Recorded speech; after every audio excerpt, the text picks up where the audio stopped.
Good evening, members of the board. I want to call this meeting to order. This is the Oakville Public Library Board meeting for Thursday, the 27th of August, 2020. Members of the board, are there any regrets? Or, I'm sorry, Madam Clerk, are there any regrets this evening? We have regrets from Bill Smith. Okay. Bill Smith. Members of the board, any declarations of pecuniary interest to declare this evening? Seeing none, we'll move on. The first matter of business is the approval of the minutes from June 4th, 2020. Would somebody like to move those for me, or if there are questions or errors or omissions we should be aware of? Are you moving those, Councillor Hazelthiel? Nope, you would like to discuss them. Okay, go ahead. I just have a comment that under the respectful conduct policy, I really would prefer the minutes reflect that I challenged that the content of the policy needs to be more comprehensive. I don't think my comments were noted as discussed, and I'll raise them again tonight. That in fact, what I said was that the preference is that a policy would allow an employee to understand our intent and obligations to them in that regard, and I didn't feel the policy reflected the comprehensive nature of that relationship. So I don't agree with that component of the minutes. All the other rest I have no issues with, but I felt I needed to say that and have that adjusted, if it can be. Madam Clerk, is that something that you can do? We can adjust the minutes, but we don't list board members' names as part of our policy, so I can't specifically list that you had those concerns, but I can list that a board member had those concerns. That's fine. Okay, I'll do that. I'm fine with that. Okay. Thank you. And are you satisfied with the level of information, Madam Clerk, that you have in order to make the edits? Yes, thank you. And Councillor Hazelthiel, are you satisfied with allowing the clerk to transcribe your notations for the minutes? Yes, and I thank you for doing that. Sure. Would you like to move the minutes as amended then, please? Sure. Thank you. Moved by Councillor Hazelthiel, seconded by? Don't all run. Oh, Susan, thank you. All in favor? They're approved. Thank you very much. Members of the board, we have 5 items on the consent agenda. Are there any separations on that matter, on those matters? Items 1 to 5. Seeing no interest of separating, I will look for a motion to approve items 1 to 5 as circulated and the recommendations therein. Would somebody like to move those for me? Stephen, thank you. Seconded by? Susan, thank you very much. Last chance for discussion. All in favor? Items 1 to 5 are now carried. Thank you very much. We start with our discussion agenda, which commences with item number 6. That's a comprehensive financial progress report as at June 30th, 2020. Is there a presentation on this? Oh, that's right. I'm sorry. I'm going to use chairman's prerogative, and I'm going to move the confidential item up to the beginning of the meeting because it could be a lengthy item, and I'd like to make sure we have sufficient time to talk about that. So can I get a motion to go into camera for the purposes of litigation or potential litigation, including matters before administrative tribunals affecting the municipality or local boards? And that is for item C1. Moved by Councillor Hazelthiel. Janet, seconded by? Andrew, thank you very much. All in favor? Okay, we're going to go into camera. I'm going to push this little button and hopefully...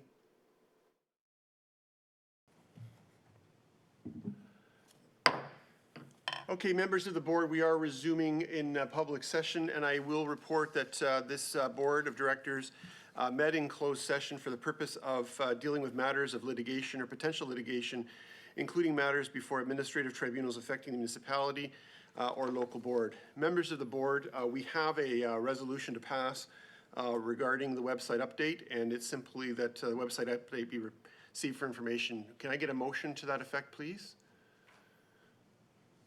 Okay, Pankage and Susan, it's not really debatable or discussable. Discussable, that's not really a word, but we'll go with it. And all in favor? And that's carried. So that matter has been dealt with. We move back to item number 6, which is the first item of our discussion agenda, and that's the Comprehensive Financial Progress Report as of June 30th, 2020. Who is going to lead us through that? Oh, it's me all night. All the items It's are mine. all Tara all the time. So yeah, you have the comprehensive financial progress report as of June 30th in front of you. As you can see, OPL is projecting an operating surplus of approximately $1 million. And that is all directly related to, primarily directly related to COVID-19 pandemic and the ongoing impact that it has on our operations.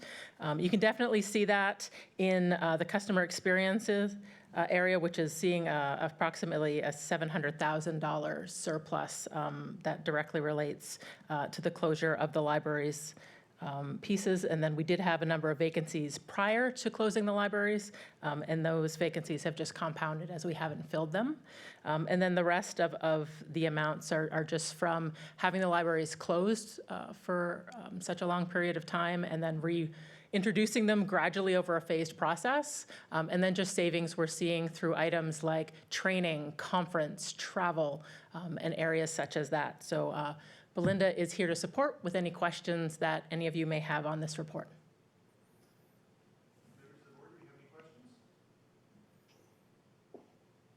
Chair Noel, I have a couple questions.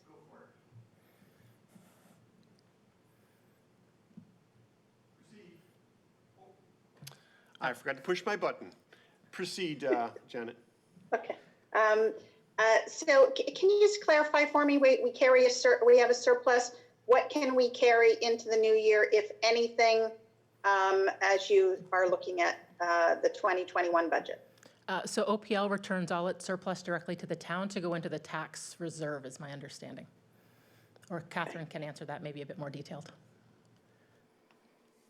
Catherine, can you just confirm? Yep. Proceed, Catherine.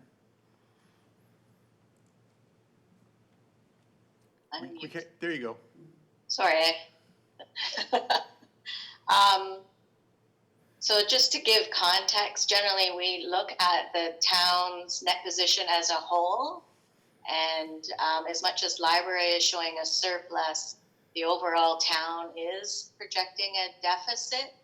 So the total bottom line would the surplus would usually go into the tax stabilization reserve, but in this case, this year, we might be looking at pulling money out of tax stabilization to offset the bottom line of the town's shortfall.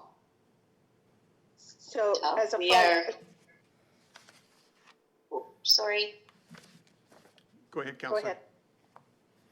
Oh, I was just going to add that we are currently updating our projections, and we'll provide an update report to the September 21st council meeting.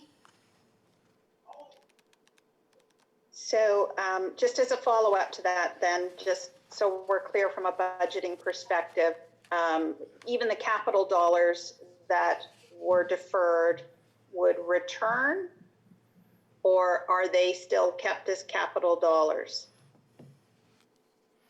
The capital dollars will return. The departments are allowed to reprioritize their needs. We can talk about it more when we get to the budget report, but they've been given some guidelines in terms of the capital budget, and they're being asked to stay within a certain envelope, but most definitely they are able to return the funds for the projects that were deferred.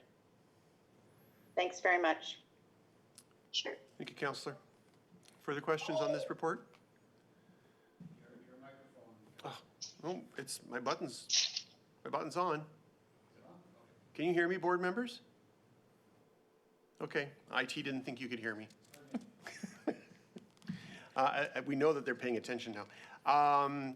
Okay, members of the board, I need a motion to approve the recommendation on this matter. Would somebody like to do that for me, please? Janet, since you asked the question, can you move this for me? Thank you. It's moved, seconded by Pankage. All in favor? That's carried. Thank you very much. Okay, we're going to move on to item number 7, which is the budget drivers report. Okay, we have a presentation for this one. Just Okay. going to share the screen.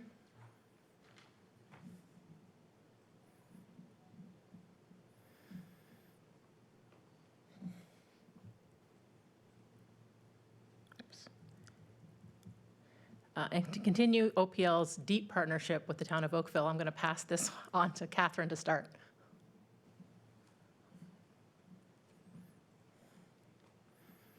Catherine, unmute yourself, please. There we go. There, thank you. So I know you still have quite a bit left on your agenda, so I will try to be brief. But basically, I'm going to provide a bit of an update on the 2020 budget and what's transpired to date and what the next steps are. So as you are aware, Council has given us a guideline to keep the overall property tax increase in line with inflation, based on the projections that we've been looking at for inflation into 2021. That target has been set at 1.7%.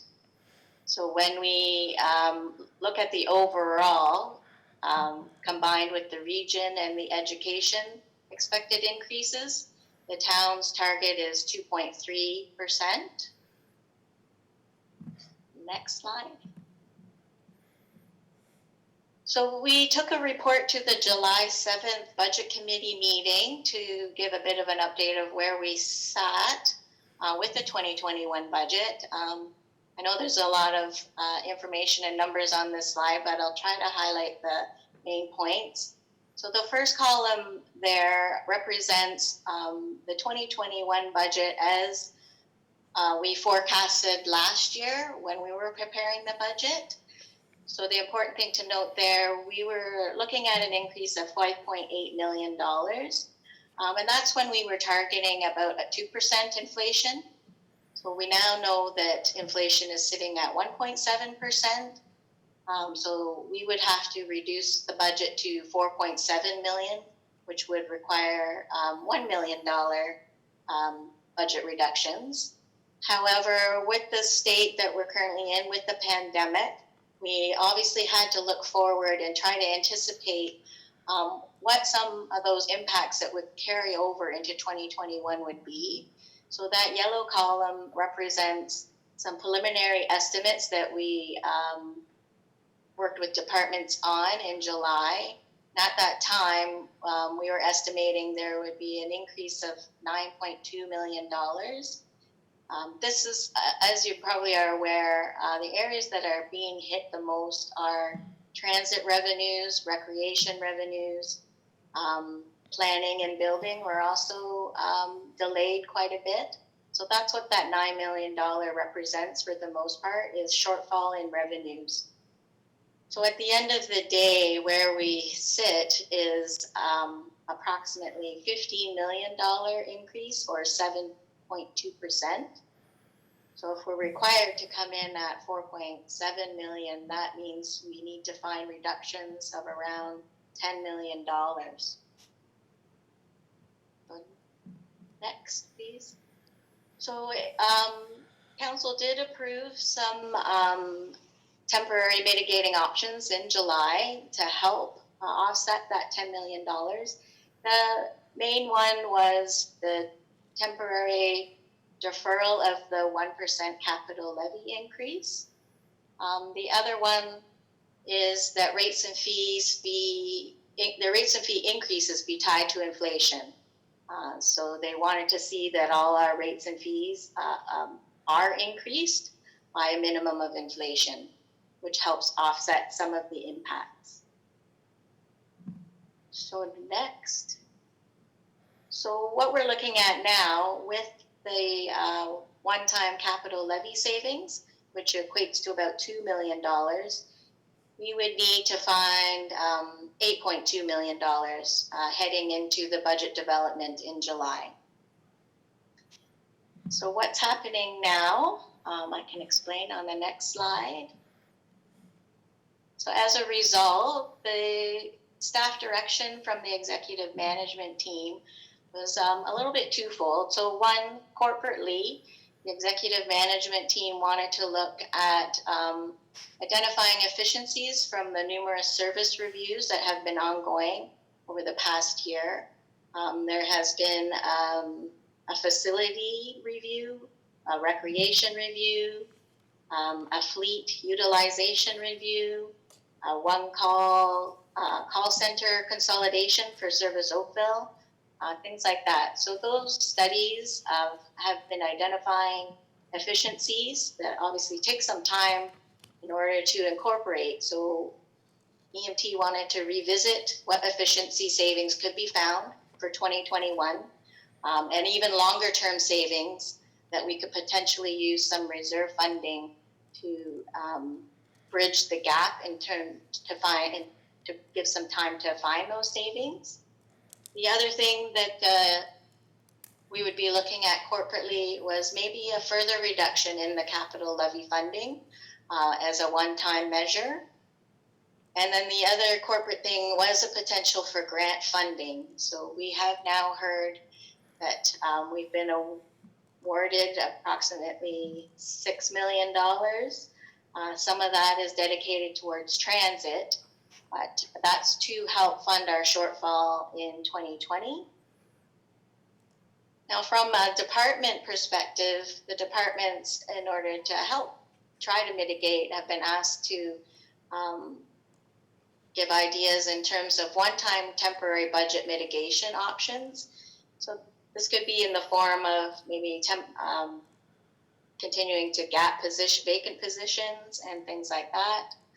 And also the direction has been to look at their most high priority capital projects. So with the reduction in capital funding, the funds are limited, so we want to ensure that departments are putting forward their highest priorities. So next. So just where we are, I'm supposed to say next steps, but not next steps, but just where we are today, staff are still in the process of developing their budgets. As you can imagine, it's a challenging year. Things are still continue to change as we experience new challenges through this pandemic. So we've given a little bit of extra time, and budgets are due to be submitted by departments on September the 11th. As they're working through their budgets, they are identifying a number of further sort of pressures. For example, janitorial costs. We have benefit increases. Also, insurance rates are going up. So those will also have to be mitigated. And the departments are also being asked to prepare their one-time mitigating options so that we can float those ideas to the budget committee on the September 15th meeting. Once the departments have submitted their budgets, then finance will do another review to see where we're at. And then that brings us into October with EMT, and they will begin to review what further work maybe needs to be done, what options we will officially put forward to try and bring that budget in line with inflation. And then the final slide, just for your information, I've put up on this slide what the budget committee meeting dates are. So as I mentioned, there was a new meeting scheduled for September 15th for council to provide further kind of direction and information as to where we're at with the 2021 budget. And then we are scheduled to actually release the budget book document on November the 17th with a number of staff presentations, public delegations, and deliberations to follow. So I don't know if you'd like to take questions now, or I believe Tara has some further information with the OPL budget to date, so in specific. It needs to come back. There's more slides. Where'd it go away? Yeah, he's just going to bring it back up. Okay.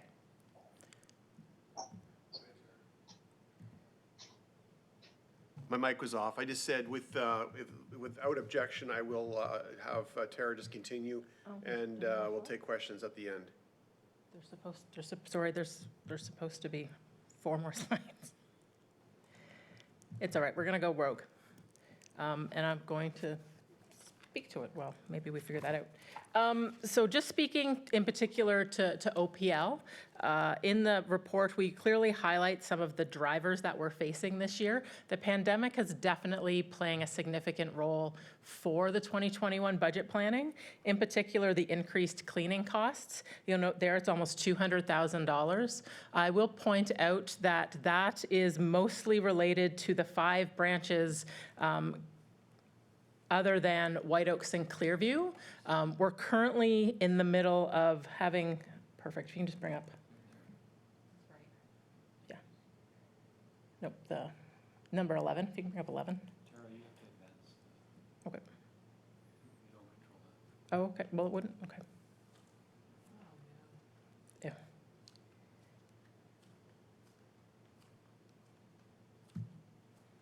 There we go. As I was speaking, the cleaning costs, those are the cleaning costs for 5 of the branches. We're still trying to determine with the Halton District School Board what the cleaning costs would be for Clearview and White Oaks. This also plays into the challenges that we're facing with the school board and just not knowing what White Oaks and Clearview will look like once they open. In particular, what hours we could have. We're having ongoing conversations with them, and they have been at the table. They're just not sure. There's a lot of questions on their side. You would have seen that the start of school has been delayed by a week. They're still trying to work out how many students are coming back and what their space requirements are, both for their students and their teachers to be able to do online learning. So those are still some unknowns for us. You'll also see inflation to salaries, so we do have a collective agreement in place, so that speaks to that. The reduction to fine revenue is in there. That's actually the next report that's coming up, talking about fine-free, but if the board did choose to look at fine-free, either permanently or for 2021, that would be the impact on the 2021 budget that we would need to find. And it's hard to believe that our first collective agreement is coming to an end, and we will go into negotiation. It expires on May 31st of 2021. So we will start that process, and that number is based on what our costs were for the original. It's likely a little bit smaller because it's the second one, but again, not knowing entirely, we thought it would be best to budget.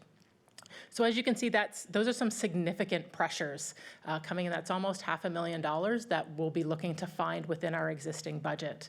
So I did highlight in the report at the end different ways that we are looking at that. One of the current situation that we have regarding our hours, we're not at full hours. We're not sure what hours will look like going into 2021. There's a lot of unknowns about a second wave or a third wave or what that will look like. So there is potential savings there.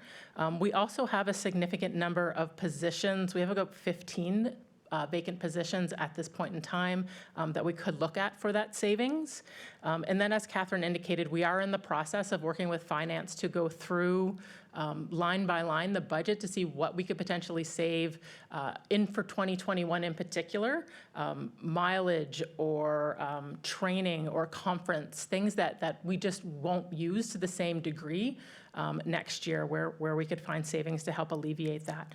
But I just wanted to come as we normally do with what is driving our budget for the 2021 for operating.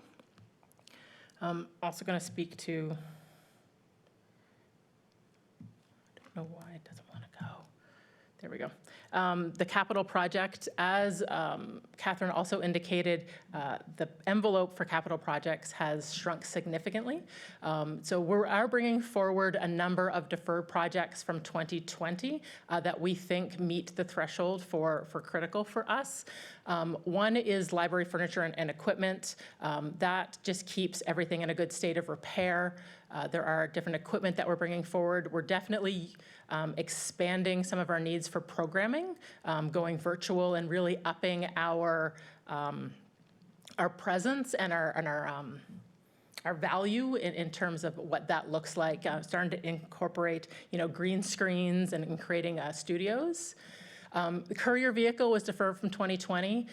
Bringing that one forward in particular because there are savings related to that. We are expecting to save $30,000 a year once that project gets implemented. And then OPL Express expansion.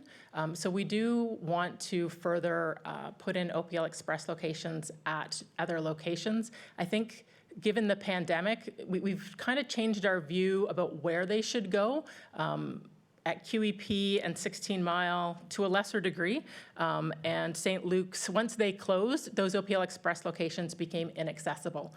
So we are looking at where we could potentially expand that.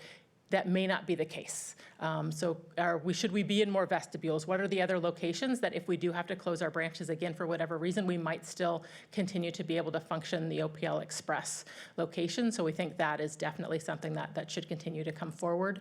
OPL sign refresh, that's almost a new request. One of the projects that was deferred was an OPL sign refresh for Central only. But the challenge is that we rebranded in 2018 and we have yet to update any of our external signage. That's what that project was in particular for Central with the whole Lakeshore reconstruction. We thought it would be really great to really do that. But we really should do all the branches and it's becoming 2 to 3 years overdue. And we think that's relatively urgent. That is staying within the envelope that the town of Oakville gave us for our capital project. So that's what we are looking at currently. And then in terms of rates and fees, we are recommending that room booking rates be increased with the rate of an inflation as Catherine indicated. And then we're not recommending the majority of fees and fines. Fines is something I think we'll talk about as part of the next report. And the rest of our fees are program related for the most part, and we're still questionable of what that will look like moving into 2021. That's currently under review by the Program Development Department. Now that the majority of our programs are virtual, we are looking to slowly reintroduce some in-person, but again, I would hate to put in revenue in there and not be able to achieve it.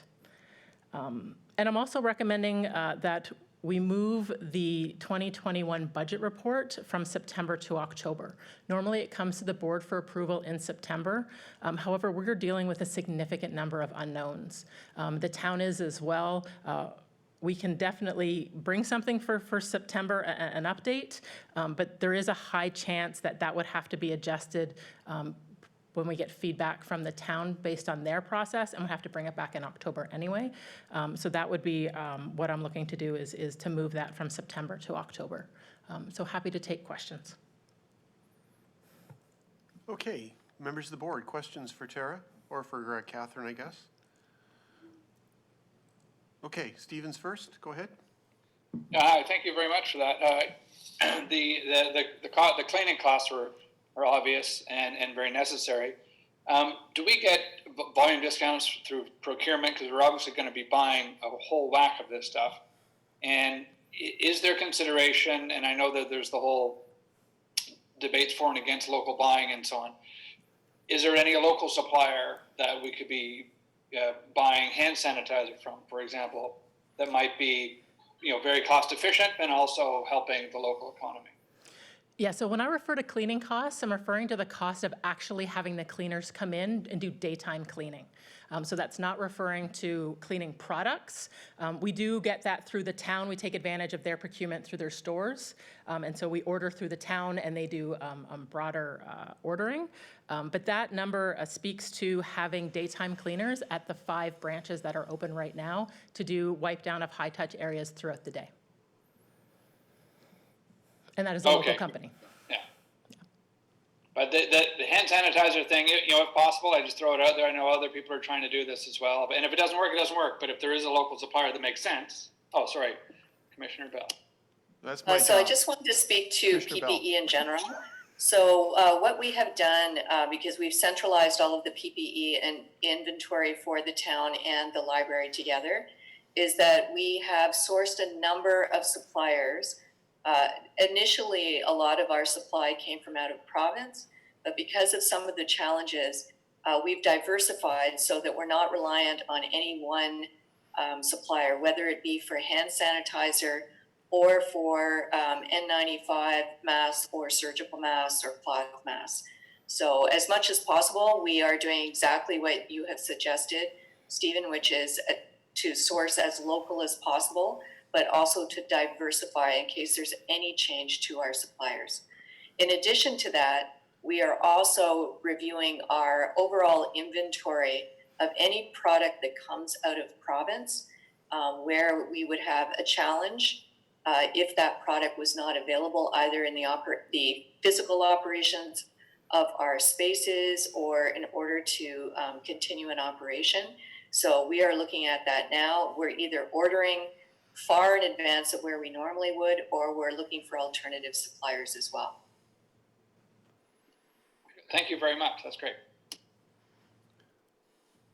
Further questions? Okay, Andrew, go ahead. Thank you, Jeff. I'm wondering if Jessica could please bring up the presentation again and go back to slide 11.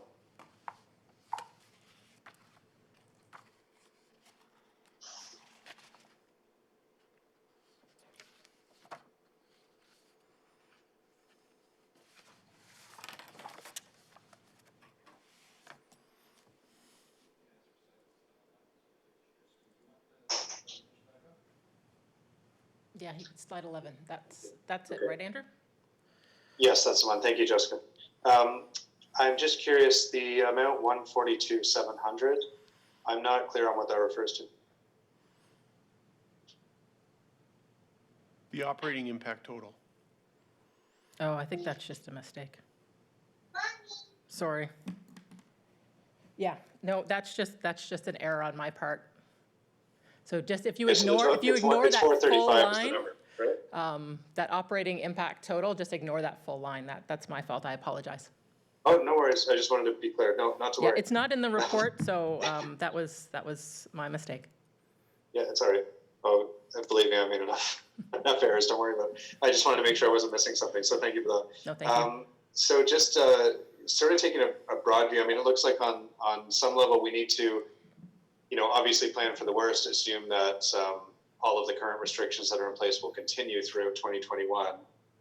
At the same time, we're sort of, in some way, it seems like we're trying to carry on, business as usual, like plans that we had been discussing pre-pandemic, such as eliminating fines. And I'm concerned with the imbalance between, trying to accommodate any extraordinary expenses that we have, such as increased cleaning, and at the same time proceeding as if, there's nothing wrong and it's okay to eliminate fines. So I kind of see an imbalance between the 85,000 reduction to fine revenue. Meanwhile, we're spending 193,000 increased cleaning costs, and the direct impact is reduced service that's going to come out of that.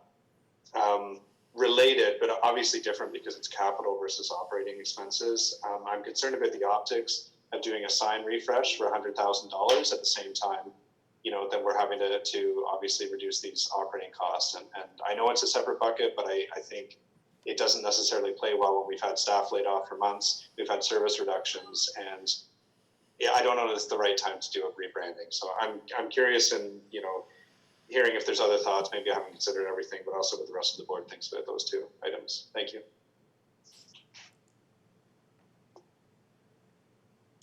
Other members of the board? Just picking up on Andrew's a point about the sign refresh. I mean, I understand it is sort of a long time in coming. I mean, it is the ultimate optical manifestation of spending, signage and branding. Is that something that could be practically put off for another year? It absolutely could, and that was one of the reasons that I wanted to be sure to include it and have that discussion. Just because I'm aware that it's been a number of years since we updated the logo, and that isn't present on our and on any of our buildings except for 16 Mile. So I definitely did want to put it on here because the longer we wait, the more of a challenge that becomes. But we absolutely can put it off, and that was one of the reasons that I put it on the report for that we could discuss. Okay, I agree wholeheartedly with Andrew's position here. I mean, as council, we're going to be under a lot of pressure this fall dealing with our budget. There's already been some, blowback in the media and such about some of the early messaging, and I think that installing new signs in the midst of that probably is the wrong message to be sending. While I appreciate the desire to move forward with this branding project, which was very important and is very important, I would agree that Andrew is correct there, and I would hope that we would send that as one of our recommendations from the board. Other comments from the board? Okay, Susan, go ahead. I would have to agree with Andrew's comments. I think it's timely, so I would agree with what he was saying. Thank you. Anything further? I'd also like to just thank you, Andrew, because I think you summarized it well, and we're now at the point where we have to really focus on what's truly important and essential, and step back from it all, as difficult as it is. So I concur with Andrew's comments as well, and Councillor Knowles. Okay. Okay, members of the board, we have a two-paragraph recommendation on page 49 of your agenda, and that is one, that the 2021 budget drivers report be received, and that the draft 2021 operating budget be brought forward to the September 24th, 2020 board meeting for approval. Now, with respect to, I think that is it acceptable to send that as staff direction, that this is, and maybe I'll come to you, Colleen, since you're managing this piece of it. Is staff direction on the signage sufficient, or would you rather have that in the motion? No, I think staff direction is sufficient, Mr. Chair. Okay, and I just want to double check that there is consensus on that point of view with the members of the board. Does anybody object to directing staff to remove that from the capital report or capital request? Okay, seeing no objections, those are the motions, the recommended motions 1 and 2. Sorry, Jeff, can we actually update, is the board okay with us changing from September 24th to the October board meeting for bringing the operating budget for approval? I'm sorry, to the which, I'm sorry? The October? Is the That's board right. okay with that? Yes, that's right. So what's the actual date so we can? I think it's the 22nd. 22nd. So, yeah, I didn't catch that Sorry. update. It's the, bringing the operating budget back is October 22nd as opposed to September 24th. Does anybody have an objection to that? Okay, so we've read that into the recommended motion. Can I get a mover and seconder for that, please? Moved by Councillor Hazathiel, seconded by Susan Finelli. All in favor? Hands, hands, hands. Carried. Thank you very much. Okay, let's move on to, now that we've saved a little bit of money, let's potentially spend some money. We have the fine-free recommendation, which is item number 8. And who's going to, this is the Tara show tonight. Yep, all me. Can you take us through this recommendation? Good report, by the way. Oh, thank you. Given the comments from the last report, I completely understand, but I did still think it was important to bring this forward. It's been in the media a significant amount, particularly for library news over the last little bit. And as such, we have received comments from members of the public about OPL and how they're moving in that, whether they're moving in that direction and what the options are, which was a great opportunity for us to talk about how we've already done this with children's. But it is a growing trend, and we have seen, in particular recently, a number of libraries move to go fine-free. Edmonton, Calgary, Barrie, Halifax have all gone in the last 2 months. And they are facing similar financial situations that we are. But as I've highlighted in the report, it really depends on every municipality is different. So I have provided with multiple recommendations recognizing the current fiscal situation that we're in. So the board can simply receive the report for information. They could also approve the removal of overdue fines for 2021, and we could do more research into that. That's the approach Hamilton Public Library took. Or we could approve going with a fine-free model permanently for January 1st.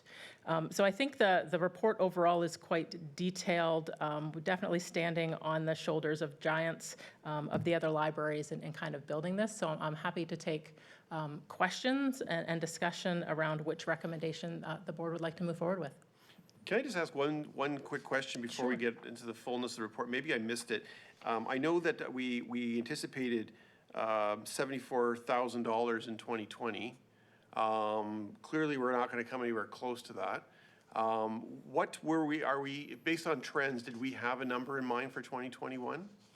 Yeah, we've been reducing the fines, and Belinda can correct, she's probably gone, she's gone, about $15,000 to $20,000 every year, because it does decrease significantly every year, particularly as we get better with notification and introducing new customer services related to that. Right.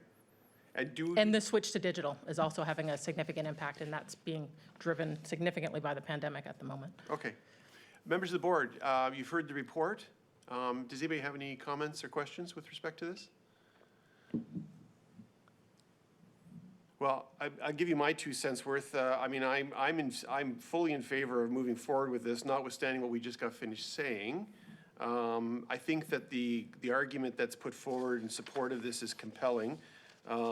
It's not a significant amount of money in the grand scheme of things, and I think it does open up, particularly in light of the fact that many of our citizens in this community are going to be facing financial challenges as CERB is withdrawn and as the economy continues to sputter along.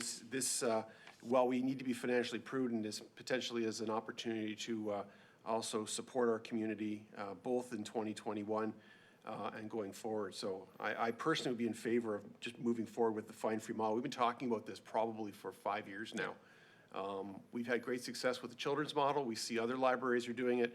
I, for one, I think this is the natural evolution as we continue to embrace the new library model. This is one piece of that. So that's my point of view. Anybody else want to get a piece of this? Stephen. I'm going to say what I'm almost pre-programmed to say, but just in terms of the messaging and when this comes out, I think we got a pretty good lift when the children's one came out on Family Day about 18 months ago, or whatever that was. And so, yeah, just look forward to seeing what the impact would be, because this is good news. And I shared the anecdote on an email to my board colleagues the other day when I was at Central. And if there's any doubt about the efficacy and value of this policy, the woman was literally 5 feet behind me, and she looked quite concerned that she had fines. And the relief, her body language was amazing when she was told, "No, ma'am, there are no fines." Mm-hmm. So just, so that's the communications that's going to go out around that. You guys are professionals. I look forward to seeing that. But that's important information for the community to hear. And we should think about the timing, because the timing is in our hands in that regard. So let's steer clear of other events, obviously. Yep. But I'm wholeheartedly behind this, and I think communications will be very well received. Yeah, agreed. Anything further?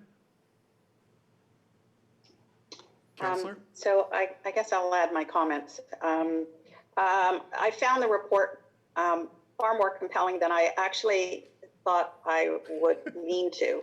I understand the principle of trying to ensure this openness. I'm not quite sure it's equity, but but the value of it and the immediate reaction for those that are experiencing it. And I do remember thinking twice about, oh Lord, I've got to go through the embarrassment of paying my fines today. I'm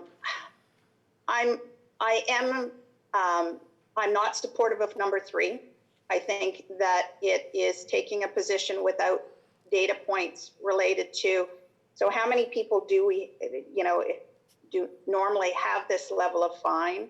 I also think that the cautious approach would be 2, which at least gives us some data to step back and reassess and say, so what has been the success of this, and how have we experienced it? And you get the benefit of some learning.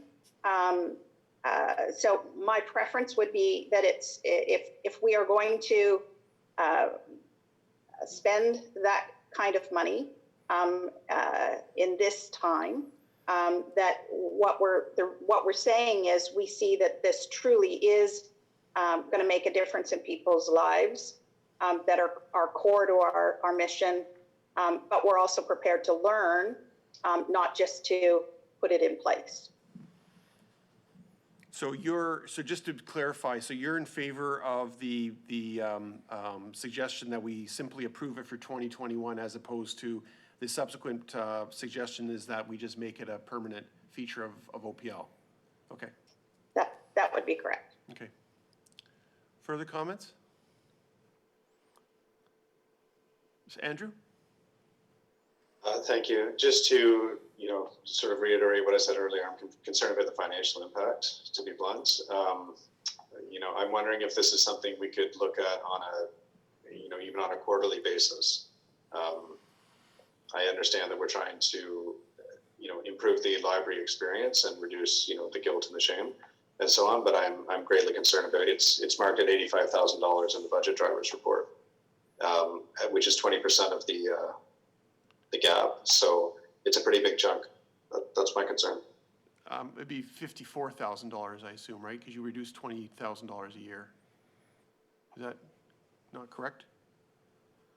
Yeah. In the report, it was 85,000. I did list it at 85, which is the current year's. That's right. I didn't actually look at. We haven't had a chance to really look at what the 2021 piece for that would be, but it would be less than the 85. You're It would right. be less than that. Yeah. Okay. Okay. So some of the gap is already closed then in that regard. Sure. I just don't know. I don't know if it makes sense to look at it quarterly. I'm just concerned, at dropping revenues and the service impacts that go along with that. Okay, fair point, very fair point. Certainly that was the point of the last decision we just made on the signage. Anything further? Stephen again? Yeah, sorry, if I may, Andrew, I hear your point exactly, but I think a quarterly review would really only be unidirectional. You can't take it off and then bring it back on and take it off and bring it back on. And I know that's not what you're suggesting, but presumably that's the trajectory of this, is not to say we have to get rid of them altogether, but if you view it quarter by quarter, it's only, do we take them off? You obviously can't put them back on, reinstate the fines if we've taken them off in one quarter. So I guess my question then would be, and I'm sorry if it's in here, but I'm reading 3 screens at the same time. When does the current relief of fines end? What's the date on that? We said for the rest of 2020, so it would end on December 31st. Yeah. Okay, all right. So the suggestion would be from Jan 1 onward. Yeah, okay, sorry, I just missed the date, that's all. So just to be clear, the two proposals are, one, that we waive them for 2021, and the second proposal is that we waive them as a policy, period. So those are the two proposals that staff have put before us. Further comments? Okay, I'm going to jump in again. So I was in favor of where Andrew was going on that last point. The signage thing was a very good call, and I think we've made a very good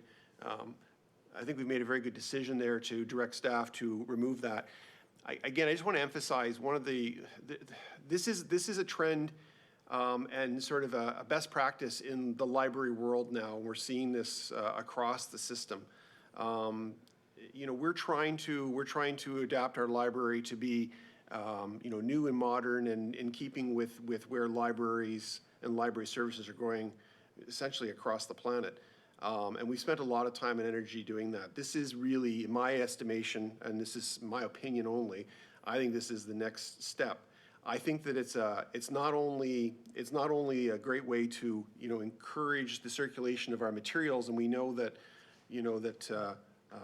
there's a great competition from electronic materials, and moving physical materials I think is a very important piece. But I think it's also a really good gift, as it were, to members of our community, as I stated before, and I can't state this enough because I deal with this particular demographic of our community on a regular basis. There is a significant portion of our community that are feeling significant impacts from COVID. They're looking for alternatives to entertain themselves, to entertain their children. And right now there are supports. We don't know where those supports are going. We don't know where jobs are going. We don't know where the economy is going. There's a lot of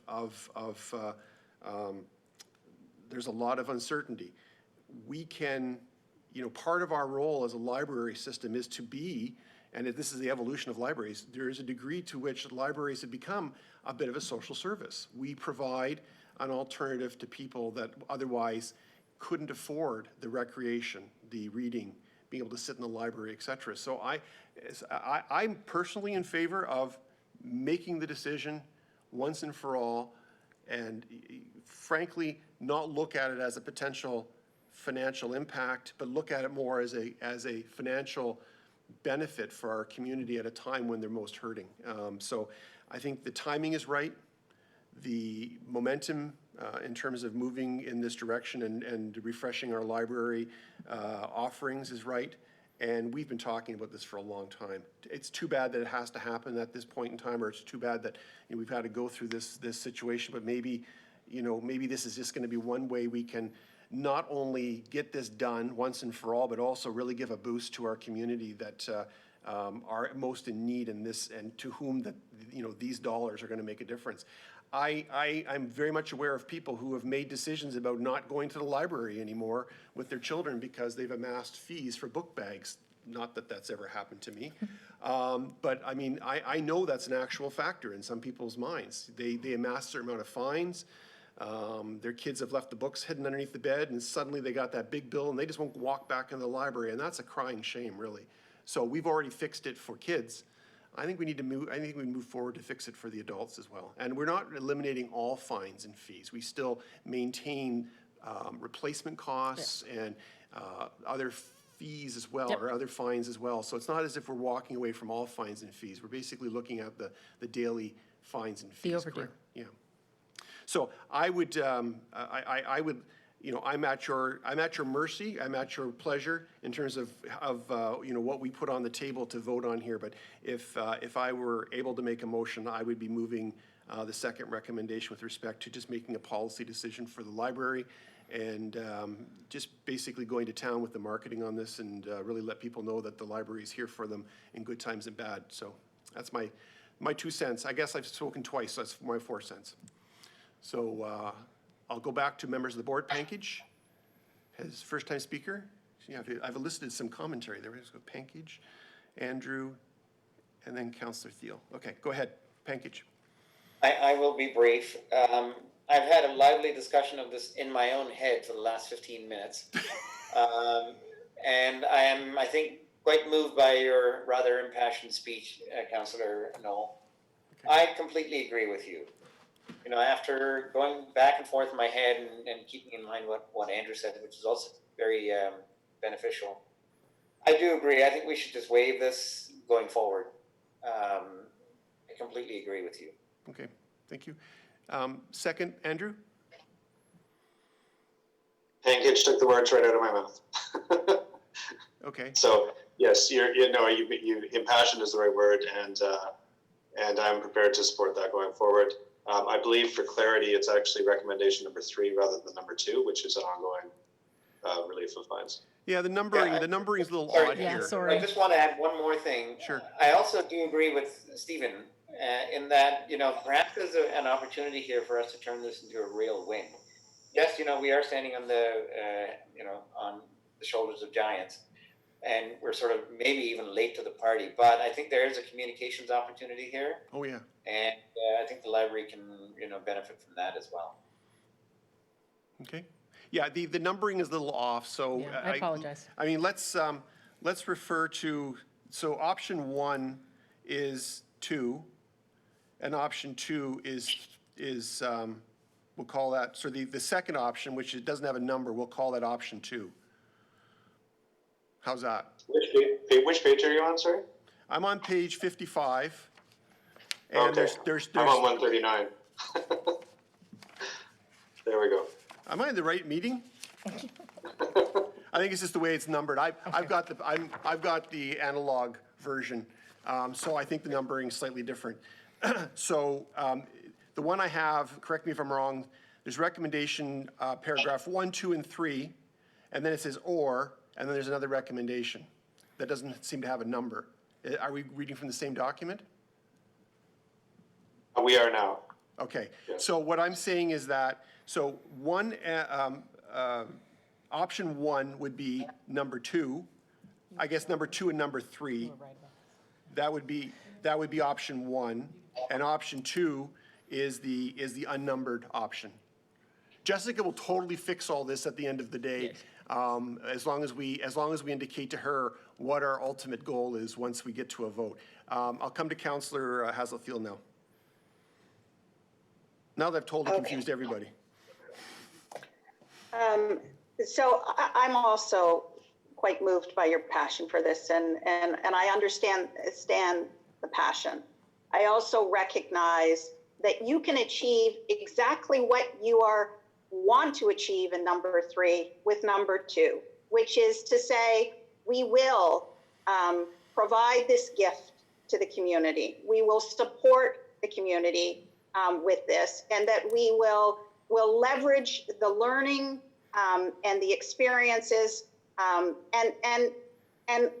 look back at the end of 2021 and finalize our decision. You get everything you want, and you still take the time to provide the public with the data, to have the winning stories to share, and you also reflect that you're a learning organization and that you learn through those experiences and those pilots. If the children hadn't already been done, the children are taken care of. And that's a huge bonus, and it reflects very positively. I think this next step is one that you take as a step and celebrate the step, and you can celebrate and refresh the benefits to the children and why we're going to explore this further in 2021 without locking the board into a position that it doesn't necessarily have to take. And I feel that is both reflects the commitment you have to the community, and it also reflects the commitment you have to the broader community as well. So. Okay, in this, you know what, Councillor Stephen, how are you prepared to take the chair for a moment so I can debate freely? Yeah, I did have one comment, but I'll make that comment whenever you see fit. I'm sorry? Could you Yeah, I repeat? was going to say, I just had one comment to make, so absolutely I can take chair. I have one comment, and you tell me when I should make it now or after I go back to not being chair. Can I pass the chair to you now so that I can? Of course, okay. Absolutely. Can I be recognized? Oh, yes. Okay. Councillor Knoll has a comment. Thank you. So I don't disagree with the number 3 item, which is actually part of, the numbering is unfortunate. So the paragraph that reads that staff are instructed in Q4 2021 to bring the library board, that paragraph, I have no problem with that at all. In fact, I think that's certainly something that we need to be analyzing all of our decisions to assess their efficacy and their impact on the community, their impact on our system, impact on our finances.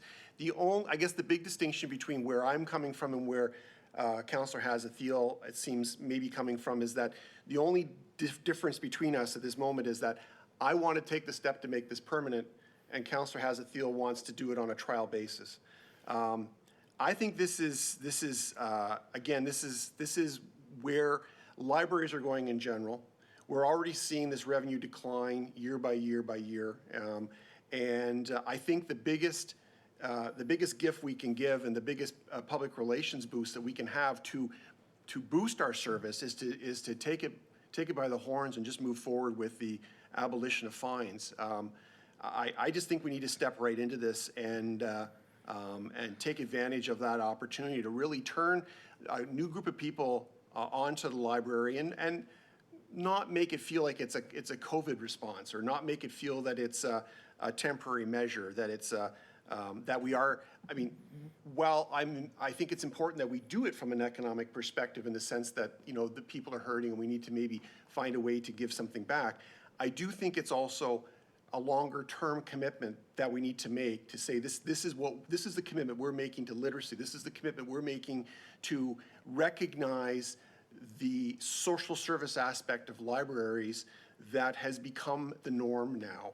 So, I mean, I'll live with it either way, but I would strongly prefer and will move, since I've been in the chair, I'm going to move that we, the following, that one with fines, the fine-free recommendation report be received, that the OPL board approve a fine fee model for the Oakville Public Library to take effect January 1st, 2021, and that staff are instructed in Q4 2021 to bring back the library board a report on the impact of this community initiative, et cetera. And that would be my motion. I'm putting it on the floor. And we can continue to debate without a seconder if you want. I want to get it on the floor so that we actually have something to focus on. Chair So are there Bright? any comments to that motion then specifically? Can you just restate that last part of it, please? So what I'm doing is, so I'm going to give it to you in paragraph, in a diagrammatic way. So I'm moving what is currently listed as item 1 and item 3, and I'm substituting item 2 for the unnumbered item at the bottom. Jessica's going to write it out and we'll put it on the Okay. screen. I'm going to write out the whole thing in the order that you want. Okay. Shared screen. I apologize. In retrospect, I should have done the recommendation differently. It's fine. So, Mr. Acting Chair, maybe we could just wait a moment for Jessica to get it on the screen Yeah. so we have something Yeah, clear. because I know Susan has a question, but maybe we can see it before we comment on it. Okay. I was just going to, I'm just supporting the way Jeff was going. I guess my past experience in recreation, the library is really providing a social need, and I think this is important to provide. So I'm right now saying I'm supporting it. Okay, we should see the language shortly. Here it comes. Oh, here we go. All right. Jeff, does that Oh, does sorry, that yeah, that's reflect what you're exactly, so that's exactly the way that I had requested it. So it's essentially the difference between this and I think the way the resolution was originally structured is that this basically makes it an ongoing policy. We're basically saying, that's it, we're done with the fines as the staff have set out.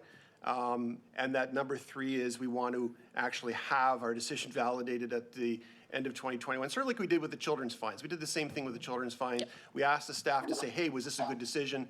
And it helps us go back to the public and say, this is why we did it, and look at what we've been able to accomplish in terms of additional circulation, customer satisfaction, et cetera.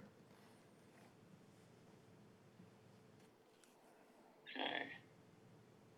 So Jeff, we have your motion the motion rather of this new language. So does anyone have any comments per this new language now that we can all see it? You'll need a seconder, Mr. Acting Chair. Oh, sorry. Do I have a second for this motion? As written on the screen. I'm sorry, I can't see everyone if there's someone. Sue Finelli's got her hand up. Okay, sorry, she's not on my screen. I apologize. Okay, that's been seconded. Okay, so open to questions, comments. So Councillor Janet, so my comments are as written. I can support it because it's consistent with how you handled the children's approach, and it requires a report back of the learnings and the opportunities. And please clarify if I've misunderstood. A board can always reverse their decision based on data points. Absolutely. Do I understand that correctly? Absolutely, yes. Yes. Okay, but I would like to say for the board and for the public, I absolutely understand the social service element of the public library.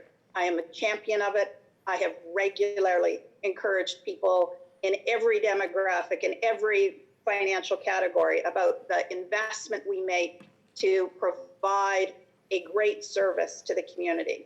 That isn't what my messaging was about tonight, and I hope that you understand that. Oh, I support the vision and I support where we want to go.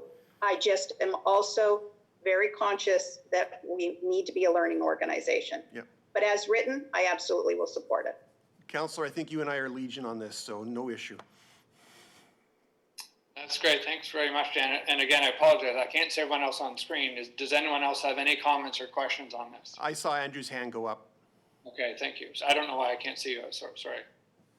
You couldn't see me because I wasn't speaking, I think. But Councillor Hazatiel made the the point that I wish to make, which is that we obviously preserve the right to change our mind in the future if there's new data that comes to light. So Absolutely. I'm willing to support this as is. Thank you. Right. Any other further comments? Seeing none, well, I don't think there is. Susan, I can't see you, but I guess that means, so seeing no other comments, do we have, I guess we would be voting on this now, correct? You should remove the PowerPoint or the screen share so he can see. Okay. Ah, there we are. Titon family again. All right. So we've all seen the motion. We've all had one last call. No? Yes, no? Okay. So do I have let's have a vote on the motion as it stands. All in favor? Any dissenting? No, I don't think so. So otherwise, okay, the motion has passed. May I resume the chair, sir? Thank you very much. Thank you. Thank you, everybody. I think that I really appreciate the support on that motion. I, as you can tell, I feel strongly about it. So I really appreciate that. And all the comments are well received. And I totally understand where you were coming from, Councillor Hazathiel. And I think we found a good compromise. Okay, having said that, let's move on to our next item on the agenda. We are at item number 10 on a 14-item agenda, so we're moving along. Item number 10 is the intellectual freedom policy. And is there a presentation on this? Oh, there should be an elimination of overdue charges of children's print materials. Oh, I'm sorry, I Is that skipped the report. Oh, yeah. Right, sorry. okay. It's a quick one. Yeah, after we just got finished saying how I it's know. important to learn and to report, I'm skipping it. So we shouldn't do that. So let's, item number 9. So yes, this is just a follow-up report to the elimination of children's print materials that happened in February of 2019. So you can see there has been positive uptake both in circulation as well as just general goodwill from the community. We have faced some challenges getting really solid data for this, in part because of COVID-19, but also just simply because Glen Abbey was closed for a good chunk of this piece. It was closed from June until the end of January, and they are our largest circulator of children's materials. So we are seeing that increase, but I suspect if Glen Abbey had been open, it would be even bigger. So we're excited to see what that will look like, really, I guess, from moving to stage 3 onward for next year. We will continue to report on this, and we'll add it to the report overall for the elimination and going fine-free permanently. Questions? I just have a comment. I'm wondering, next time we do a customer satisfaction survey, I'm wondering if we could add some sort of question that asks, are people taking out more books? Are people returning to the library? Like, let's actually ask people what they think when we do that. I wouldn't do a survey especially for that, but next time we are doing a customer satisfaction survey, I think we should add that. Well, we're definitely looking at doing a survey as part of the strategic planning process, so Great. we can tie that in, and that should come up by the end of the year. That's great. Last call for questions or comments on this? Okay, can I get a motion to receive the report, please? Andrew and Pankage, all in favor? That's received. Thank you so much. Okay, this time for real, the intellectual freedom policy. So the board will remember that we brought this policy in June, and there was some comments, particularly around making sure that the was updated for the Criminal Code of Conduct, and just making sure that there was clear definitions in place to really support what is covered under intellectual freedom and what is not. We used the comments that came through that board meeting to go back and do a review of other library intellectual freedom policies. There was a number that did not include that, but there was some that did. And given the concerns of the board, we used those as a model in order to implement them in this policy. So again, I'm happy to take questions and know whether or not that meets the board's concerns. Councillor Hazathiel. Oh, you actually muted yourself. You're muted. Thank you. This is going to be the way we live for the next while. Mute, unmute, mute, unmute. We need a muting a implant. clarifying question. Okay. So in the section where it says libraries have a core responsibility to safeguard and foster free expression and the right to safe and welcoming places and conditions. To this end, libraries make available their public spaces and services to individuals and groups without discrimination. The way that is drafted, the first sentence, it's related to the second sentence. So we will not discriminate on their ability to use, to have access to the public space. What I'd like to understand, and it's just for my edification, so given the language that talks about safeguard and foster free expression and the right to a safe and welcoming place, there are going to be instances where people's actions do not create a safe and welcoming space for individuals. And in fact, it's not hate, but it creates a almost terrifying experience for them. How is that balanced with this policy? So I'm going to use the example of Megan Murphy out in Vancouver. So Megan Murphy has some very controversial views on trans women. And you might remember that that's an ongoing issue with Vancouver where she tried to book a room there and they did not allow that to go forward. That is actually in the courts right now.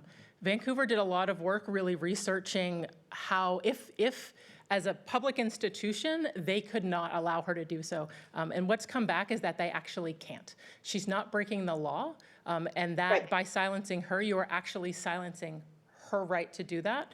So there needs to be a balance, and that's kind of reflected in the room booking policy. So that was one of the things that we talked a lot about in June is this is an overarching policy, but there are deeper pieces or requirements that are in both the room booking policy and the computer use policy that kind of narrow that down a little bit and does allow us to refuse different bookings based on different items. So this is overarching, but then the room booking, the way we've worded it, we've learned from Ottawa, Toronto, and Vancouver, who've all experienced this, to put wording in our room booking policy that gives us a bit more flexibility when not allowing things to move forward. So thank you for that clarification. And I want to go beyond the room booking because I appreciate that people are going to have to use judgment and people have perspectives, and the way we evolve is by hearing divergent views. I'm a bit concerned about the safe and welcoming component. So the example I'm going to put out there is we continue to battle with individuals who set themselves up in the public realm and show fairly graphic photographs.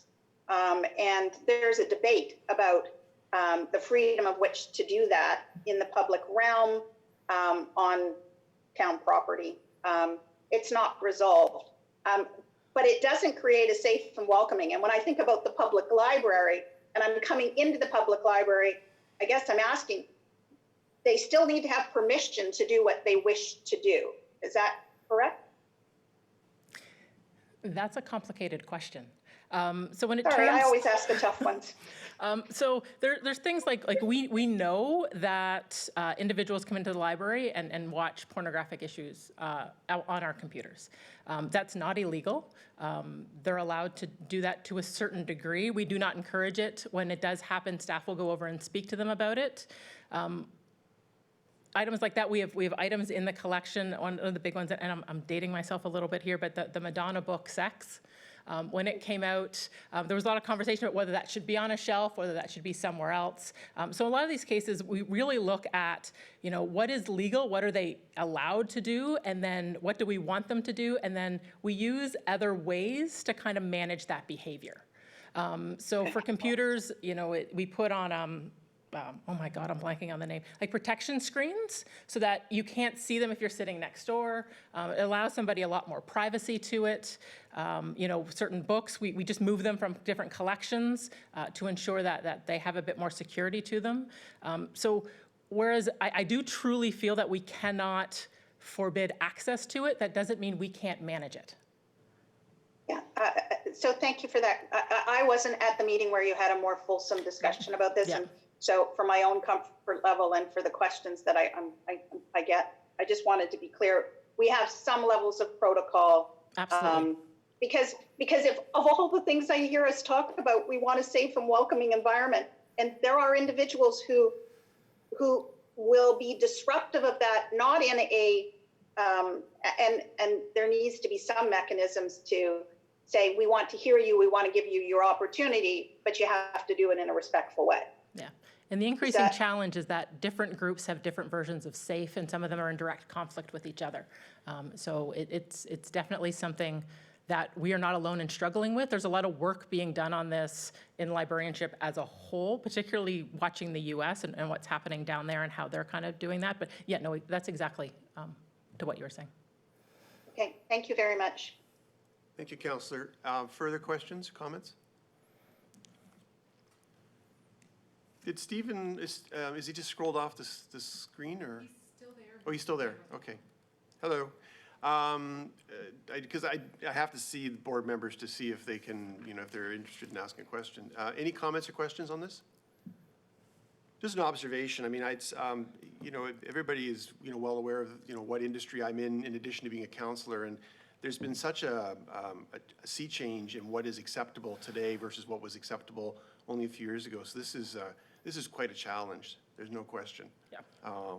It's like, what's that angels dancing on the head of a pin, kind of like it's a really difficult thing to really get your head around, and I don't envy you having to manage this with expectations of openness of media and openness of content. It's a challenge for sure.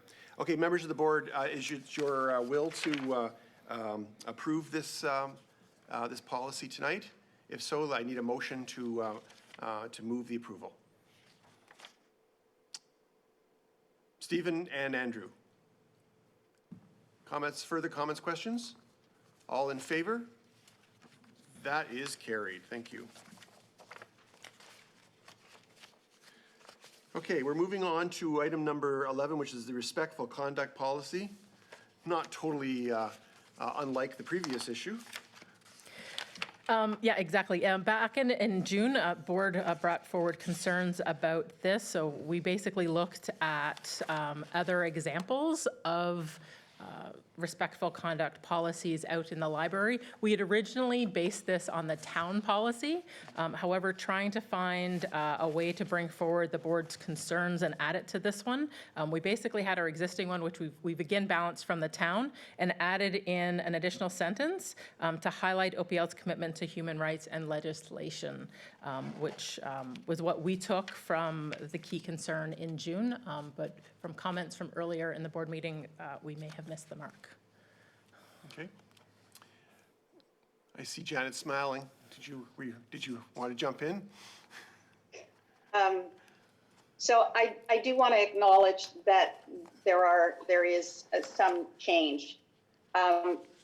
If you'll bear with me, I would like the board to pause for a minute and reflect on the drafting that went into the intellectual freedom policy and the purpose statement at the beginning of it, and the level of detail that we even put into the public statement around how we, I think it was in the June board meeting, around how we treat individuals and diversity. The level of, the amount of detail around what and why, what we expect and why we expect it is greater. And the compelling argument about why we should do it is greater. And a policy really should, reflect, what we as a board expect, not only of our employees and the contractors and all the people, but discrimination and harassment are too important not to have fulsome language. It really deserves better clarification of not only what they should not have to tolerate and what they must provide to each other, but it needs to articulate, and what if something goes wrong? Black Lives Matter, all of the what's going on in the public realm, part of it is our policies and our direction to people we work with don't come through with the passion that we've even heard from Councillor Knoll on some of the other issues tonight. A respectful workplace policy needs to be fulsome. It needs to share with people. When you come work here and when you work with us and with others and the public, you should be able, this is what you should expect, and this is what we expect of you. And while the Human Rights Code being in there now makes me much happier, I can't support this. It needs to have a commitment to the importance of an employee and this responsibility, not just because of where we are in this time and generation, but because it's the right thing to do. Traditionally, we've always used the town as a template for our HR policies. But if the board wishes us to move away from that, we can certainly look at that. Sorry, Councillor Hazathiel, are you trying to, you would like something more substantive in the purpose statement, is that correct? As the sort of overarching piece of this? I think that we need something more substantial in the purpose statement. And I need, and as much as I hear the prior statements about we don't talk about procedure, you actually do talk about procedure in some of your other policies, and it should reflect, and if this is not occurring for you, here is the procedure or policy or practice you will support you in ensuring you receive and work within an environment that is harassment-free and discrimination-free.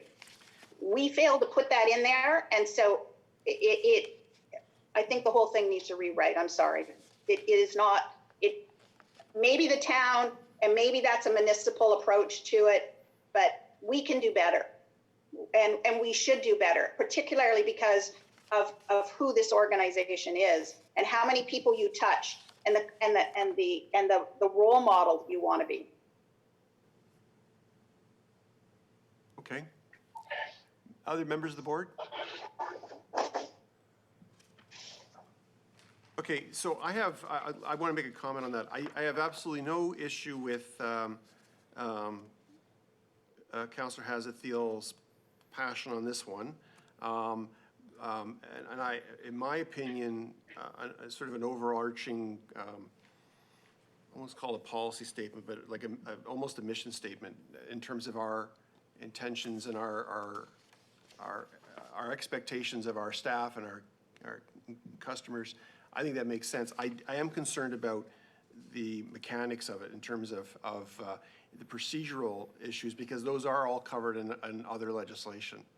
So I'm always worried about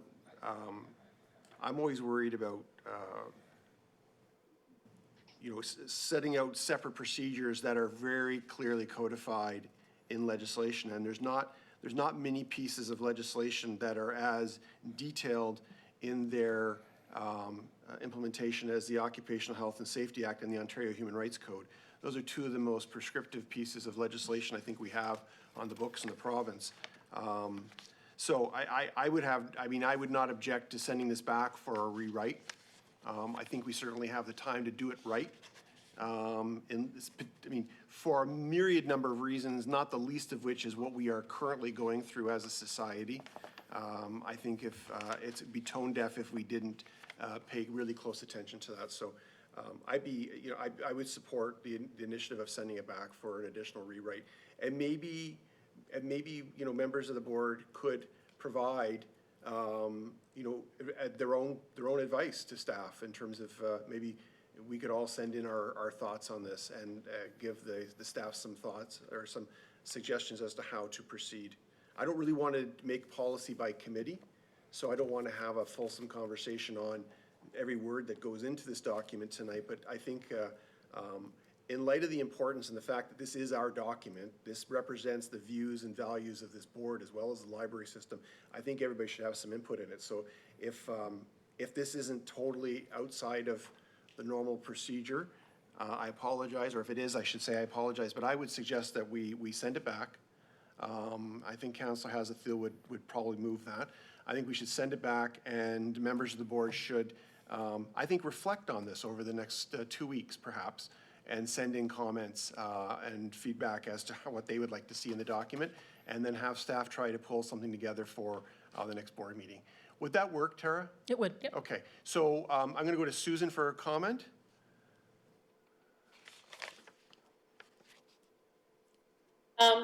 Counselor, do you have an example of another policy that has some of the information you're looking for or the wording you're looking for in this one? But Council, you're referring to Councilor Hazathiel, I assume? Yes. Yes. Yes. Okay.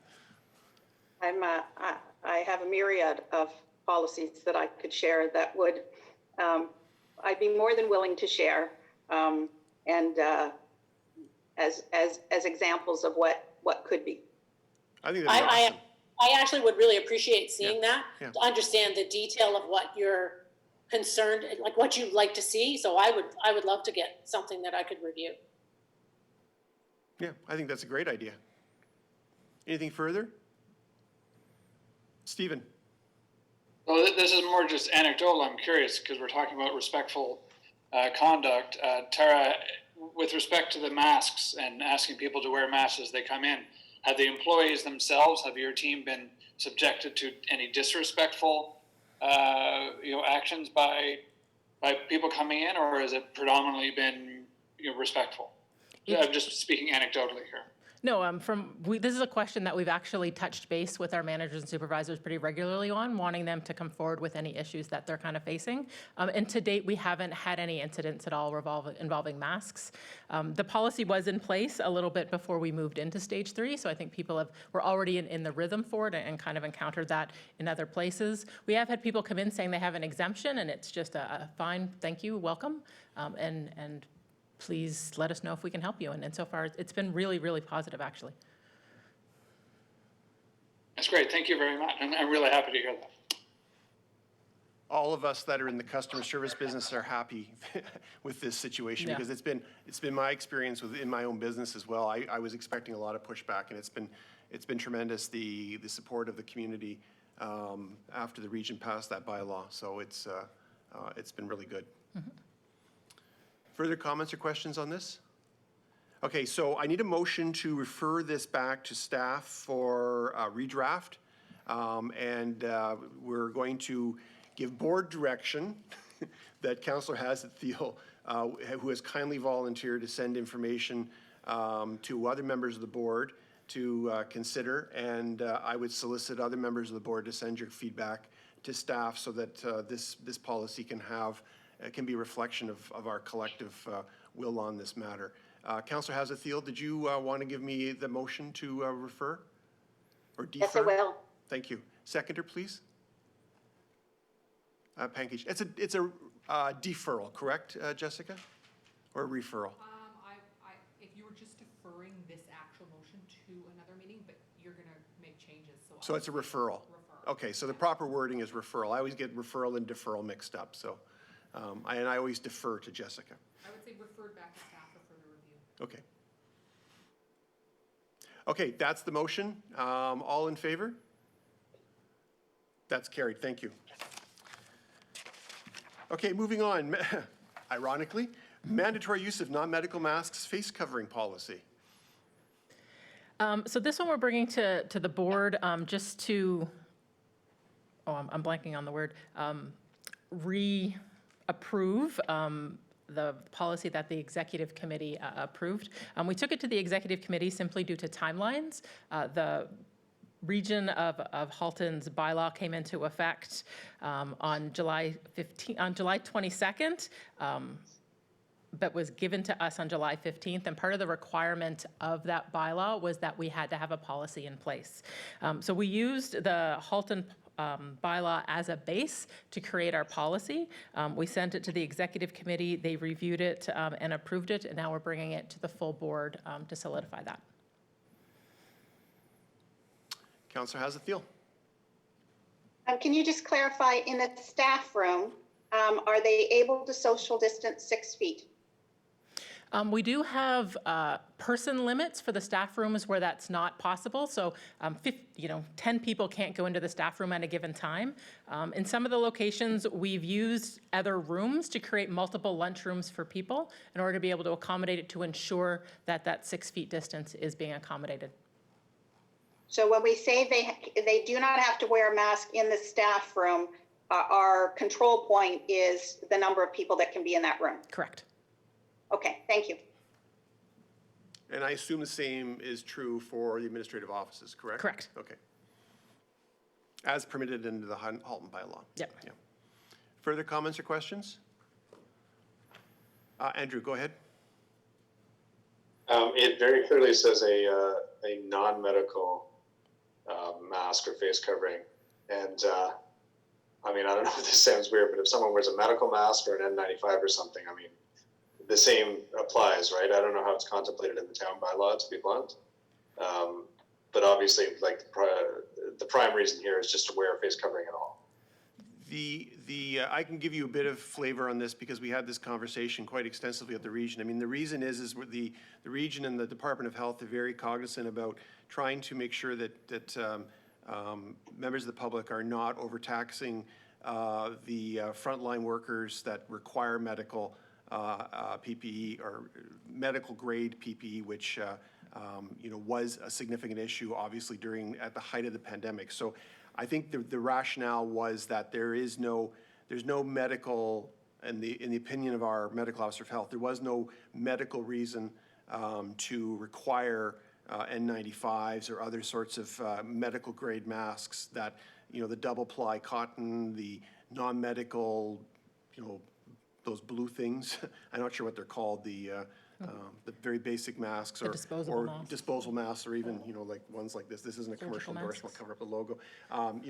That these ones were satisfactory to achieve the medical goals. And so I think that's why that we and other agencies are being very cautious about stating non-medical so we can avoid, creating a bottleneck, because, we are all seriously contemplating the fact that there is a very, high probability of a second wave, and we do not want to see frontline workers deprived of the necessary medical masks once we get to that point. Because if you have a bylaw that everybody has to wear a mask, and if everybody goes out and sources a box of N95s, we're going to have a problem.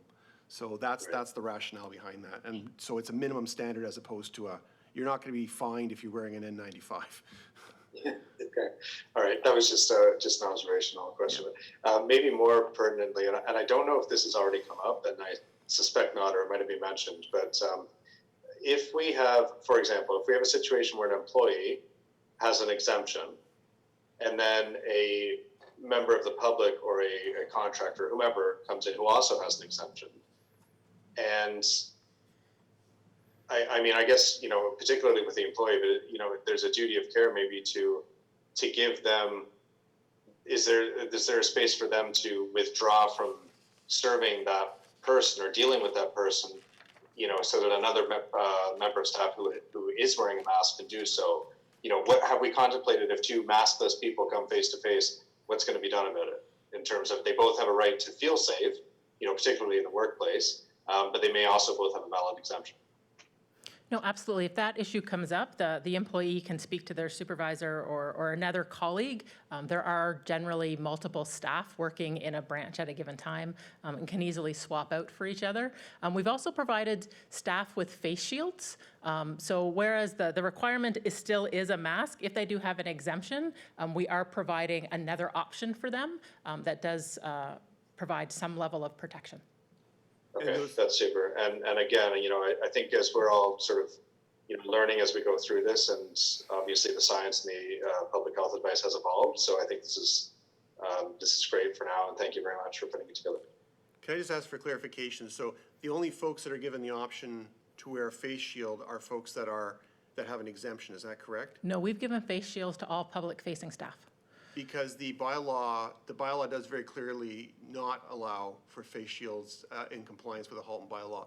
It has to be a mask that covers the nose, the mouth, and the chin. Yeah, we did speak to Halton Health a number of times about that, and staff do know that they have to wear the mask. The face shield is given to them as an option. It's not required, but we have provided them if they want that extra level of safety or security. Protection. For extra. Oh, I gotcha. Okay. However, if we have an instance of a staff member with an exemption, providing them with a face shield just does provide some level. That's fine. Yeah. There was some misunderstanding that face shields yes, we were know an that option. it's a mask and it's not a one-for-one there at all. Okay. Members of the board, there's a recommendation on page 77 which has us approving the procedure or the policy. Can I get a motion to approve that, please? Don't all rush. Andrew? Okay, there's a lineup. Okay, Janet, there we go. Further conversation on this particular item, or have we done this one? All in favor? And that's carried. Thank you. Okay, moving on to item number 13, employee retention and turnover metrics, page 81 to Yeah, so 84. we committed to bring this to you quarterly, so just bringing an update on where we stand in 2020 on our turnover metrics. I will comment that if you look on the chart 1, 2018, that 16%, that is for the full year for 2018 and 2019, and 2020, that is to June 30th to date. So we are tracking closer to 2018 turnover rather than 2019, and I'm happy to take questions on this. Questions? Can I get a motion to receive the report, please? Susan and Pankage, all in favor? That's carried. Thanks for the report. CEO update. Do you need the PowerPoint? Yep, it's coming.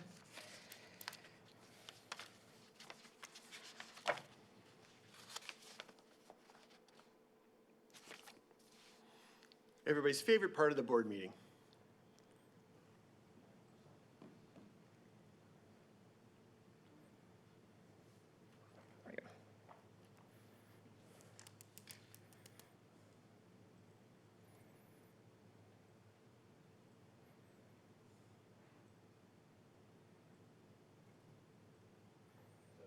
Yep, that's it. Yeah, we'll just go back. So I'm not necessarily going to go over all the items in the report. There's a couple of them that I'll go over in a bit more detail. But again, the report comes to the board a week early, so there are some updates that I'll be providing as part of the CEO update. First, it's just a couple pictures. I know most of you have been in to see the branches, but this is what stage 3 is looking like in the library. We've put a lot of signage in place, and so far the experiences have been really, really well. We're seeing quite a bit of traffic, which is excellent. And most people are coming in and out, looking to quickly browse the stacks, pick up their holds, although we are seeing a number of people coming in and using the study spaces and computer spaces for the recommended time periods as well. And I've gotten a number of comments from the community about how happy they are to get back in and be able to access the stacks. In particular, I was saying that I was at 16 Mile the day we opened, and we had so many children in, and the parents were just relieved to get a new influx of stories. They, I think, had memorized everything that they had in place, so that was fantastic. I do want to talk really briefly about the Canadian employer wage subsidy. You'll see in the actual report that we're starting. We looked at this at the beginning when it first came out, and it didn't look like we were eligible for it. However, there have been a number of libraries who have applied for it and are receiving it. So we're taking another look at it. We're really dealing with John Vanderheiden and David Huckwith from Town Legal just to go over everything. There are some items that I'm flagging for the board. We might have to bring it forward when we get more information because it does have some impacts. So for one thing, the OPL currently uses the town payroll number. And if we do apply for the Canadian employer wage subsidy, we would have to move to our own. And there are some consequences to that that we're currently looking at. It's also to be aware that the amount that we would receive would be significantly higher than our revenue losses. We lost about $400,000 in revenue overall this year, whereas the libraries that are receiving it are receiving millions from them. And then we'd have to work with the town in order to determine how those monies would remain separate. Because right now, as we indicated as part of the initial budget and the budget drivers, is that any library surplus goes back to the town. And of course, if we do get the wage subsidy, that wouldn't be able to happen. So we'd have to look to town council to potentially create a reserve that we would move that money in, which then has consequences that the library wouldn't necessarily have direct access to it, but again, would have to go through the town to be able to access to that. So we're still working some of those things out, but I figured it was important that we at least look at it and understand what it would mean for the library, and we'll be bringing that forward to the board for consideration, likely, hopefully in September, about what direction that we will recommend. Can I just ask you a question? Sure. It says that there is a possibility that libraries will be found ineligible if an audit is completed in the future. What is, that's a very strategically placed caveat. Why is that something that the association is warning, or? No, that's something that's come forward from conversations with finance, as well as the other libraries who are receiving it, is that the federal government was very clear that they were moving to put money in the hands of people quickly, and that an auditing wasn't necessarily going to take place when you applied. Now, libraries have called and talked to CRA individuals. They're getting different answers, and this is part of the challenge, is that one library will get a yes and one library will get a no. Now, we're not all set up equally, so that is part of the differential, but at the same time, they are very clear in saying that if you, because a lot of them are just saying, well, just apply. But that does run a risk that we may be ineligible, which is why we're taking a slow kind of step to it and really looking at it and having a lot of conversations, both with the libraries that are already receiving it, but also with the CRA, and really highlighting what the impacts would be. Because the last thing we want to do is receive money and then 9 months from now have the government come knocking and say, no, you need to give it back. So that's why, rather than applying, we're really looking at it, and we'll come back to the board in, I think, September. Okay, thank you. So strategic planning updates. Oh, I'm sorry, Pankish has a question. Oh, sorry, yeah. Barry, just going You're so back to, small, I can barely see you. you know, there's been a lot of programs announced by the federal government and the provincial government. Is this employer wage subsidy the program where, you know, and I know companies have received some sort of wage subsidies as well, where they've had to pay their employees that were furloughed or, you know, put on leave, and those employees had been collecting the CERB, but those employees have now had to pay back the CERB because they were made whole by their company through the monies received from the feds. Is this the same kind of thing? And is that going to be an impact on your employees that you need to be mindful of? Because some of them may have received more money under CERB than they would have under their wage subsidy. Yeah. From conversations with the libraries that are receiving it, is that they worked with their payroll and only submitted for employees that stayed on the payroll. So it would not include anybody who was placed on declared emergency leave. We would just be looking at those people that did continue to work during the period we would be applying for. Okay, thank you. The program has been extended to December. Would you be looking at attempting to apply for it through the duration of the program, or just during the period of closure? For us, we're talking about doing basically from when we closed to pretty much like August when. And do you have like a rough idea of what the revenue loss was in that? Because that's the main qualifier for the CEWS program, is the decrease in revenue during that period. It is. Yeah. One of the things that it does allow you to do is to eliminate any government funding. So we could strip away both the provincial and the municipal grant, and then just highlight our finances, our revenue losses. Okay. So that'd be programs and things like that? Correct. Okay. Yeah.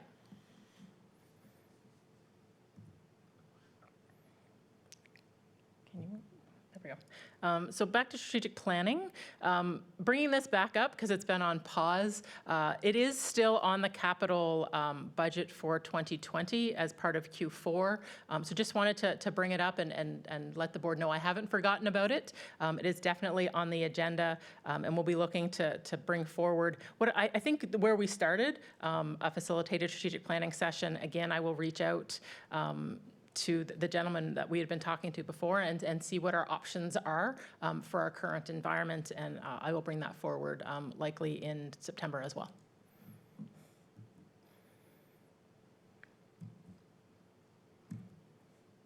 Okay.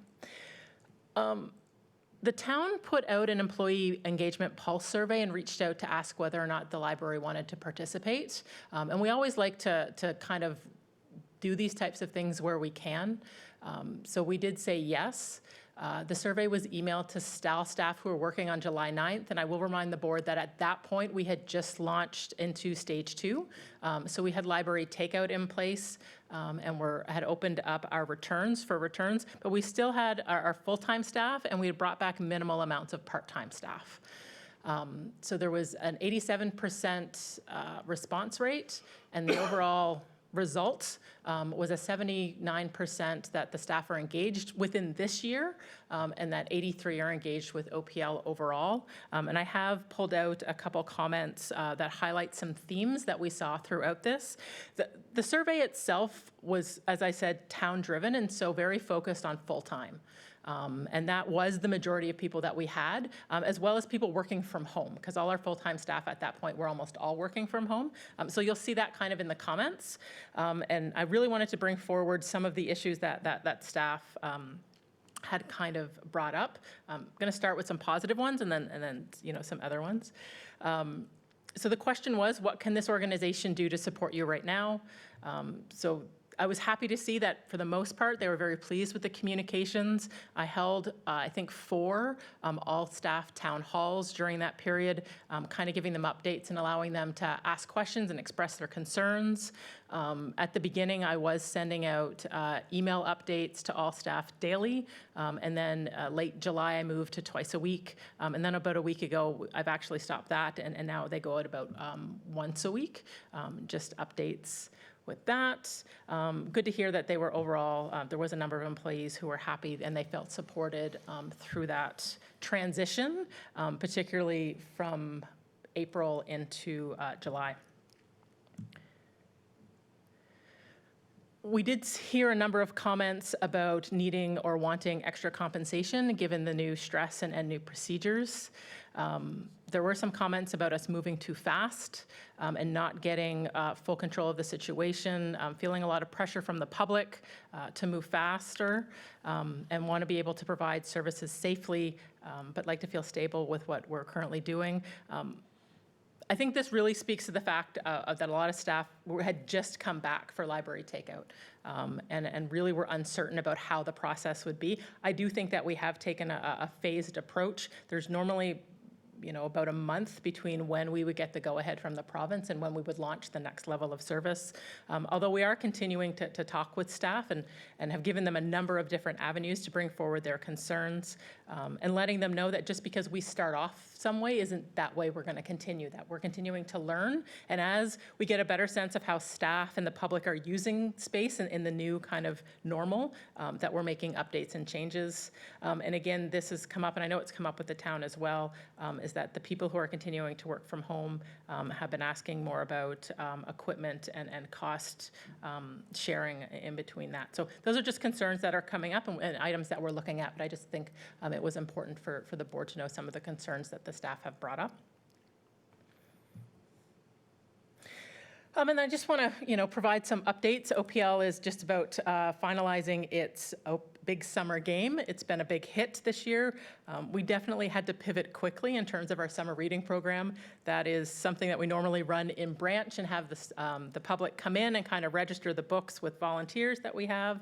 We had to move to an online app called Beanstack, and then we also implemented Goose Chase, which is a more interactive app, and we had weekly challenges. And one of the different challenges that we've had was toilet paper views, so encouraging people to take their toilet paper rolls and kind of see the world through those.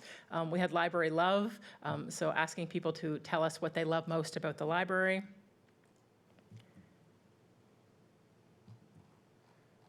And then we had Oakville Favorites, asking people to highlight their favorite space in Oakville. And then we asked them to do staged paintings, and those were great. Really looking at historical photos out into the world and recreating them, and those have been absolutely lovely to kind of see. We have a very creative community.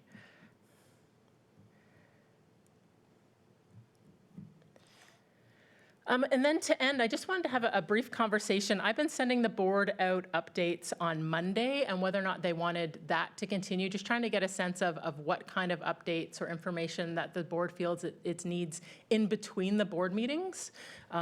We've kind of, knock on wood, stabilized to a certain degree into stage 3, with 2 branches still being in stage 2, so updates will continue to come out about that. But I want to reach out and see if there's any kind of particular topic that the board would like to be kept up to date on, or how those emails on Monday are being received, and what you would like to see moving forward. Okay. And that's the end of the Well, that's the presentation. end of the So, yeah, presentation. yeah. So questions for Tara, or feedback on her last question? Susan?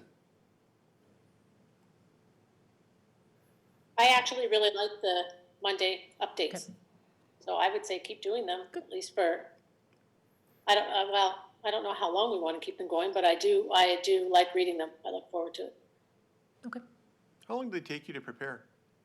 Not too long. So it's not It really onerous. does depend on what's happened. Sometimes I have to do some thinking to kind of bring forward things, but things are happening over the next little while, particularly through September as school goes back in and such. So we can definitely continue them, and we can talk about it again in But it's not September. onerous in terms No, of your workday? Okay. no.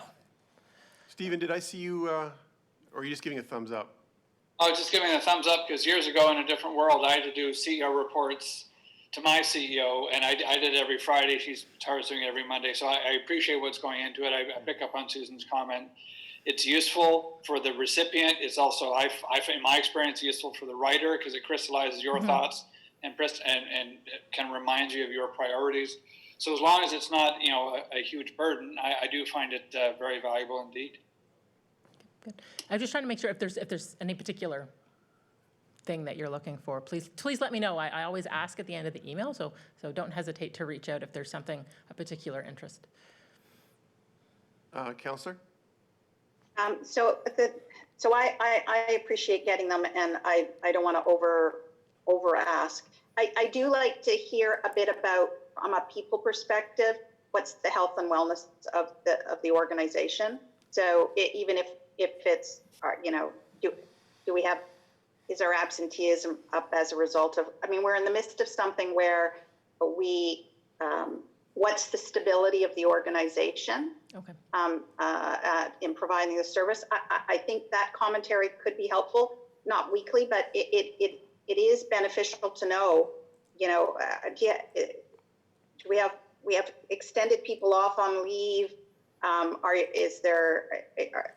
Is there some difficulties in retaining people in this, come September, in this balance of what people are going to be struggling with? So if there were some comments on that, it would at least give us a perspective of what your team's going through, and are there resources or strategies that we should be discussing to be more supportive with those challenges. It's hard when you don't have the context.